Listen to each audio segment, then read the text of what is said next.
对 COVID-19 疫情爆发以后，翠安已经成为生活一定要用到的物品。对弱势家庭来讲，买翠安嘛成为一项经济负担。为了唔甘弱势民众的翠安已经垃圾更唔甘淡，北区区长向调解委员会委员郑顺和讲起，新兼国际狮子会300低湾区第8专区主席伊。在阿萨利动员第16加17分区集资24万来捐赠，上午分会所师兄师姐60-70位代表做伙来到北区公所，场面相当盛大。会中区长嘛以颁发感谢状，感谢伊协助经济弱势来防疫。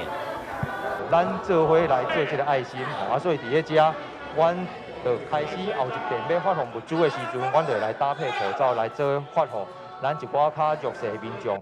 互伊搁过来，面对要开学啊，咱9月份就开学啊，口罩需求量可能又会增加，那这一波，阮会伫咧9月底，9月开学进前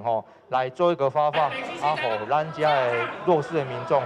会使感受到咱狮子会对因的关心关怀，嘛毋茫讲，咱将这个爱心来甲发挥出去，互咱的社会会当愈来愈温暖。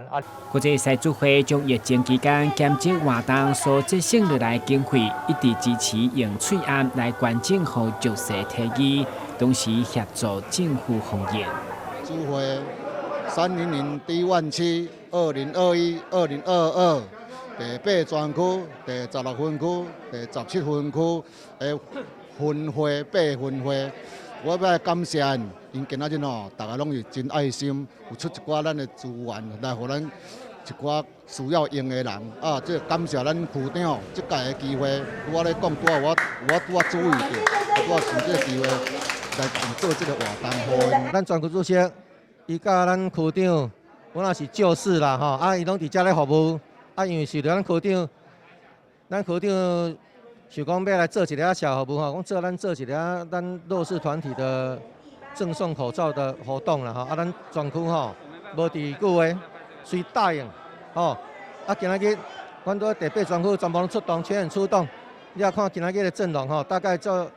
有60-70位的我们的师兄啦师姐来共襄盛举啦区长强调，所有爱心翠安将随着7月普渡捐白米时做伙发放，好弱势伫8招同时嘛做好防疫。台新闻军事采访报道。